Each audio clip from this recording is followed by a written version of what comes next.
during the health care debate. It was an ugly moment on the House floor, the same place where South Carolina Congressman Joe Wilson yelled out, "You lie," at President Obama last year. Is this the kind of rhetoric that's now out of line and all too commonplace in Washington? Republican Congressman Phil Gingrey of Georgia is an obstetrician and a member of the Energy and Commerce Committee. Thank you for being here, Congressman. What explains the behavior that we're all seeing?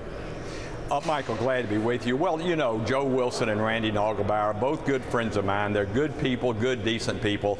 I guess you get caught up in the emotion sometimes of what's going on the floor, but we have to remember there's a certain decorum and respect, and those members, of course, apologize profusely for blurting out those remarks. I know they're truly sorry for that. Well, those two incidents took place inside the Capitol. Let me show you Congressman Jim Clyburn today with Andrea Mitchell on MSNBC describing something that took place outside of the Capitol.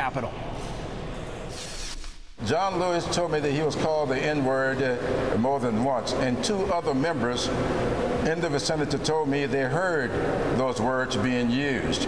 And when you look at some of the signs that were painted out there, putting a Hitler-like mustache on President Obama and other things that carried double meanings, you know that much of this was not about health care at all. All of this was about people who have been led to believe that for somebody else to get insurance coverage would take something from them. That is the craziest notion that I've ever heard, but that's what people seem to feel. Congressman Gingrey, is it fair to hold the GOP leadership accountable for the conduct of some of the Tea Party activists outside that Representative Clyburn was just discussing? Of course not. The Tea Party activists don't even represent themselves as Republicans. They have a policy in regard to what they stand for. But I mean, when you have literally thousands, I don't know, there may have been 25,000 people on Saturday, and I stopped and spoke to many of them, and they're good red-blooded Americans and good, honest people who travel thousands of miles in some instances. Some drove, some took buses.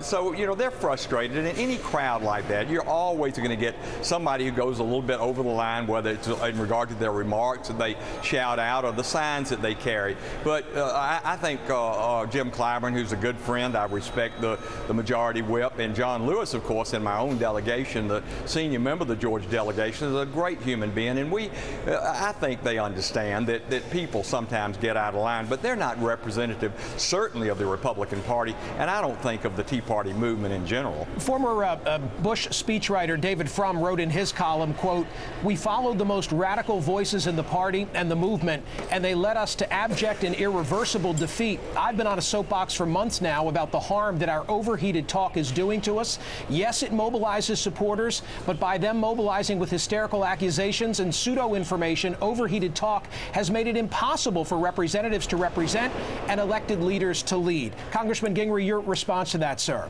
Well, Michael, I don't agree with that. Quite honestly, I think that when you look at all the social networking sites that members are now using, whether we're talking about Facebook, YouTube, Twitter, watching 24-hour cable news, whether their favorite is MSNBC or CNN or Fox News, I think people are just so much more informed today, whether their favorite is Glenn Beck or Rachel Maddow.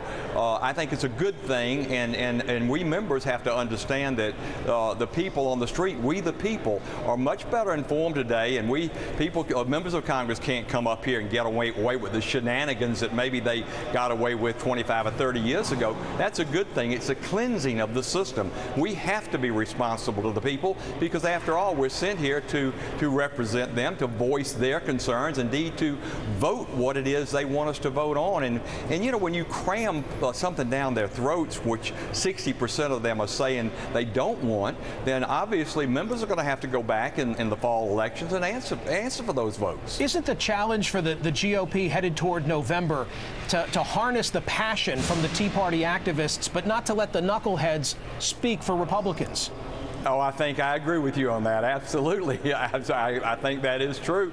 And I think the Democrats are the same way. They have their a few knuckleheads in their camp as well. Let me show you RNC Chair Michael Steele, if I may, Congressman, on Meet the Press, and we'll listen together.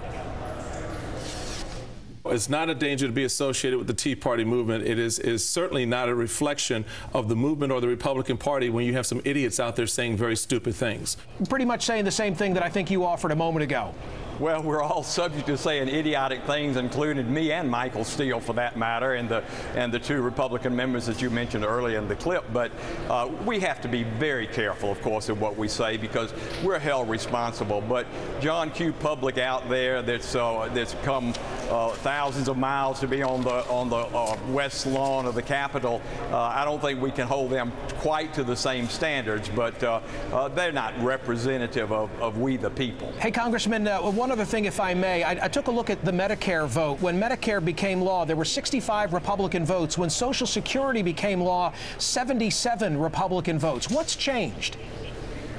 Well, I don't think anything has changed. I mean, we had a bipartisan vote in this particular instance, and that quite a few Democrats, maybe 25 in this final passage of H.R. 3590, voted against the bill. But no Republicans, not a single Republican vote, much unlike Medicare and Social Security.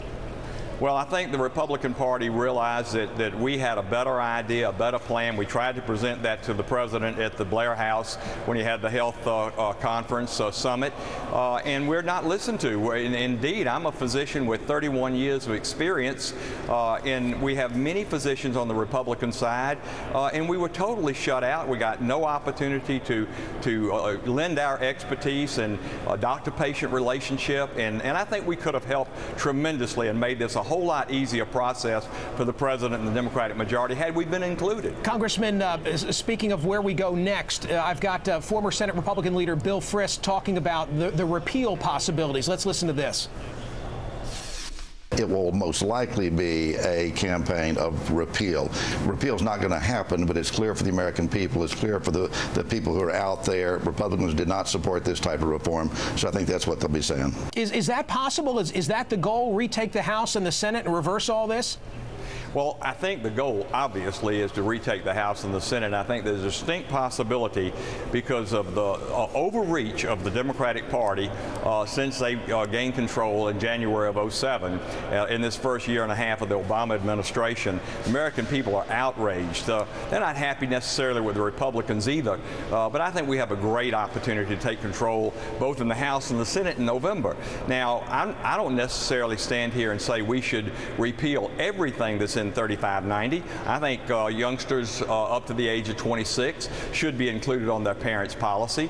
I see no reason why we shouldn't continue the exchanges for people to purchase health insurance if they can't get it through their employer and their income is not low enough to make them eligible for one of the safety net programs, and to have subsidies for the very low income. I do take exception to expanding Medicaid to 133% and forcing it upon every state that is suffering so badly. My own state of Georgia is $1.5 billion in arrears, and we have a constitutional amendment, as do 40 other states, that we have to balance our budget. And there's no way with this added mandate of Medicaid that we can survive that. So there are a number of things in the bill, particularly the forcing of individuals under the penalty of law to purchase health insurance, and not only to purchase, but to purchase that which is prescribed by the federal government.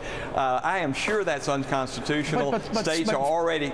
But Congressman, those who are being forced to pay for it, you and I right now are paying for them when they show up in an ER.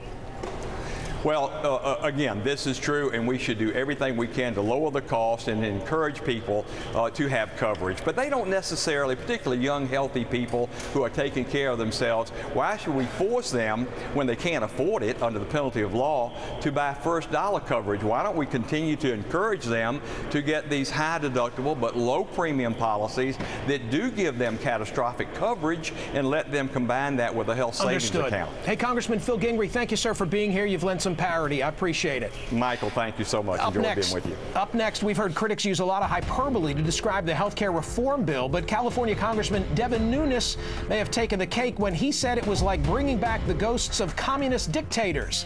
And there's more where that came from next in the Sideshow. You're watching Hardball only on MSNBC. Throughout history, America has been blessed with heroic leaders, individuals who helped us to navigate between right and wrong. As the cost of healthcare skyrockets and thousands die each year from a lack of health insurance, now is the time for historic action. We need our leaders to fight for what's right. Call Congress today and ask them, Which side of history will you be on? Will you side with big insurance companies, or will you vote yes on healthcare reform? MoveOn.org. Political action is responsible for the content of this advertisement. Here, kitty. Here, kitty. Oh, just come snuggle with Mama. Missing something? Now at Sears Optical, get 2 pairs of glasses for $99.99. With bifocals, just $25 more per pair. Sears Optical. Don't miss a thing. Sometimes you need tomorrow to finish what you started today. For the aches and sleeplessness in between, there's new Motrin PM. No other medicine, not even Advil PM, is more effective for pain and sleeplessness. New Motrin PM. Coming this spring, you can truly be part of Harry Potter's world, where magic becomes real and excitement awaits at every turn. Explore the wizarding world of Harry Potter, a world of magical new adventures only at Universal Orlando Resort, where you can be courageous, be outrageous, be extraordinary. Trying to be good to your heart? So is Campbell's Healthy Request Soup. Low in fat and cholesterol, heart-healthy levels of sodium, and taste you'll love. We're all kind of excited about it. Campbell's Healthy Request. Get Nissan quality now. This is Nissan Now, a sales event with 0% financing on most new Nissans, plus a $199 lease on Altima. Ends March 31st. Get to Nissan now. Somewhere in America, there's a home by the sea, powered by the wind on the plains. There's a hospital where technology has a healing touch. There's a factory giving old industries new life. And there's a train that got a whole city moving again. Somewhere in America, the toughest questions are answered every day. Because somewhere in America, more than 60,000 people spend every day answering them. Siemens answers. I'm trying to increase the amount of useful information in the world. I think sometimes I get defined as an activist because I say what my opinion is. I'm not trying to push an agenda of any sort. I'm trying to figure out how to make the big bad world out there make more sense. And I love it. It's really fun. It's a really, really, really great privilege to have a job like this. And I would be trying to find some way to do it even if I couldn't be broadcasting. The Rachel Maddow Show, tonight at 9 on MSNBC.